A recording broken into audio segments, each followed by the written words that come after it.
legisladoras, legisladores. Como nos enteramos todos a través de los medios de comunicación, el pasado 21 de diciembre, el Ejército Zapatista de Liberación Nacional realizó marchas en 5 ciudades de Chiapas. La magnitud de esa movilización es una señal de fuerza, una fuerza que ha crecido desde su irrupción hace ya 18 años, una fuerza que se ha desestimado, pero que es reconocida incluso internacionalmente. Muchas cosas han pasado desde aquel diciembre de 2004, durante el último gobierno del PRI, antes de la alternancia, y esta reaparición en diciembre de 2012, a menos de un mes de haber regresado el PRI al gobierno federal. El movimiento zapatista debe entenderse como el reinicio de su actuación política pública, su reinserción en el debate nacional y una crítica implícita al sistema político mexicano en su conjunto. Desde que surgió el conflicto en Chiapas, en la primera declaración de la selva, se demandó un ya basta contra la explotación y la pobreza. A casi 2 décadas, la situación del sector de la población sigue siendo lamentable. Los indígenas de México continúan siendo los eternos olvidados, los pobres de los pobres, los por siempre marginados del país.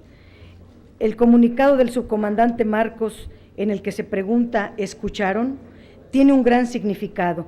Marcharon en silencio para poder ser escuchados, se cubrieron el rostro para poder ser vistos, marcharon pacíficamente con mucha dignidad y disciplina. Su comunicado va dirigido a quien corresponda y nos corresponde atender el tema, dado que desde un principio se pedía la intervención del Poder Legislativo e incluso a instancias de la COCOPA se estableció el diálogo con ese movimiento. Los diálogos y todas las medidas han fracasado porque la concepción indígena no ha sido entendida ni comprendida por quienes han ostentado el poder. Tal vez ahora pueda escucharse ese fuerte silencio que exige que los pueblos indígenas sean valorados, respetados y atendida su situación. De acuerdo con el INEGI, 1 de cada 10 mexicanos es indígena. De acuerdo a la Comisión Nacional de Derechos Humanos, México ocupa el 8º lugar mundial en los países con mayor cantidad de pueblos indígenas. Según la información publicada por el Banco Mundial y el Fondo Monetario Internacional en 2011, en un reporte sobre el avance de los Objetivos del Desarrollo del Milenio, en México 8 de cada 10 indígenas son pobres. Esta proporción duplica al de la población en general del país, donde 5.3 de cada 10 personas padece la situación de pobreza. Si nos comparamos con el resto de países que cuentan con población indígena, la situación es también vergonzosa, pues México tiene la segunda proporción más alta de la población indígena en pobreza en el mundo, solo debajo de la que prevalece en la República Democrática del Congo, país en que 8.5 de cada 10 indígenas son pobres. El Consejo Nacional de Evaluación de la Política de Desarrollo, el Coneval, de acuerdo a la última medición de pobreza en el país, ha señalado que entre el 2008 y 2010 aumentó la proporción de población indígena en situación de pobreza en 3.4 puntos porcentuales. Asimismo, el Coneval afirma que sigue teniendo niveles de pobreza y de cobertura de servicios básicos muy diferentes a los de la población que no es indígena, lo cual indica discriminación. Es urgente tener una verdadera política de Estado hacia ese sector de la población y, en general, resolver el problema de pobreza que crece día con día. En resumen, después de casi 20 años, la población indígena continúa en las peores condiciones de pobreza, desigualdad, discriminación, olvido y marginación.